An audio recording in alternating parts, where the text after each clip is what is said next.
Hello friends, thank you so much for clicking on this video. I really hope that you'll consider subscribing to my channel if you're enjoying the instruction that I'm giving you. So today I'm going to be talking about how to read music. So reading music and playing violin are two completely different skills. As y'all know, I'm a Suzuki teacher and we really focus on learning a lot by ear. And I do think when you're first starting out, the most important thing are like setup, bow hold, posture, everything like that, and not necessarily reading music. Now that's just how I teach, but if you have different goals, say you really want to learn how to read music so you can read these sheets, then just keep watching. So I start teaching my students how to read music around book 2, maybe earlier if they're showing signs of wanting to read music. I have one student right now who's in mid book 1 and she's really like wanting to read music, so we started. That's totally fine. She's a little bit older too, but don't start learning how to read music until the student can read English because then it's way too complicated.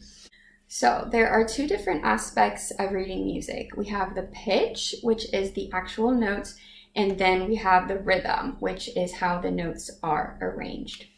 So let's start with pitch. So this is a treble clef.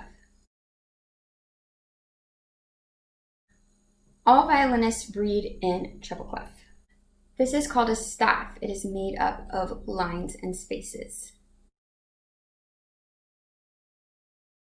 I think the first thing that you need to do is recognize the open strings. So I will put little pictures of those in now. Once you have these open strings down, you can kind of just read these steps and skips. They do have, I know, like note flashcards that you can get on Amazon. I think that's a really great way to start learning. I'll leave those links down here below.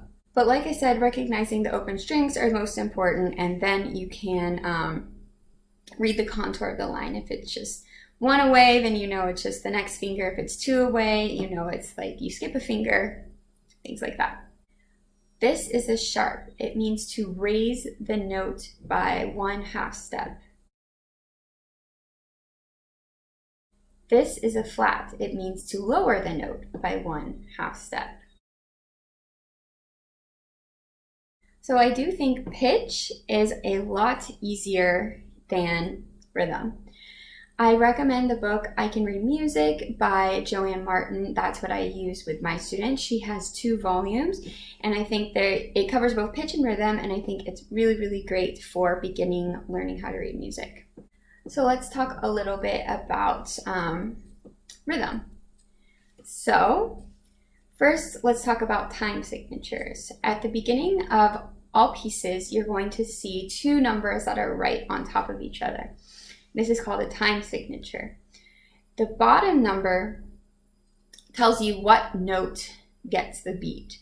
So if it was 4, that would be a quarter note. And if it was 8, that would be an 1/8 note. If it was 2, that would be a 1/2 note. The most common are 4 and 8. The top number tells you how many beats are in the measure. So if it's 3/4, you know that means there's 3 quarter notes in the measure. If it was 3/8, that means you know there's 3/8 notes in the measure. And the measures are separated by bar lines. So this is a quarter note. It gets 1 beat. This is a 1/2 note. It gets 2 beats. 1/8 notes, they get 1/2 beat each. So 2 1/8 notes equal 1 quarter note. These are 16th notes. 4 16th notes equal 1 quarter note. This is a whole note. It gets 4 beats. Now, when you see a dot next to a note, that means that you add 1/2 that note's value to the note. So if you had a 1/2 note with a dot next to it, a 1/2 note gets 2 beats. 1/2 of 2 is 1, and a quarter note gets 1 beat. So the dotted 1/2 note is worth 3 beats. Another way that you can think about the notes on the staff is in this way. The line notes are every good boy deserves fudge. So from bottom to top, it's E, G, B, D, F. And then the spaces are face. So from bottom to top, it's F-A-C-E. Now, I think reading music, it definitely takes time. Pitch is definitely easier to grasp in the rhythm. It's kind of an abstract concept with the beats. If you're having trouble thinking of like what a beat is, just think of a beat as a clap.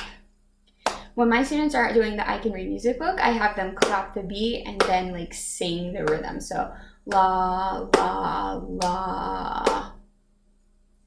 Reading music is tricky. I know it took me a while to be able to read music, especially because I was a Suzuki student, so I was so used to just hearing things and being able to play them. So if you're in the same boat, don't worry, you will definitely get it eventually. And like anything, you just have to practice. For more advanced reading, I really like the Wolf-Hart Foundation Studies, edited by Rachel Barton Pine. They have 2 volumes there. Volume 1 is just in first position, and then volume 2 is reading more in third position as well. I also do think it's important to understand where the notes lie on your instrument before trying to read music, because you can understand like the music, what it's saying, but if you don't know how to play it on your instrument, then what's the point? So those are kind of the basics of note reading. I think it's way too in-depth for me to get into in a YouTube video, so if you're looking to learn how to read music, you can just reach out to me and we can schedule some lessons. If you have any specific questions, please leave them down below, and thank you so much for watching.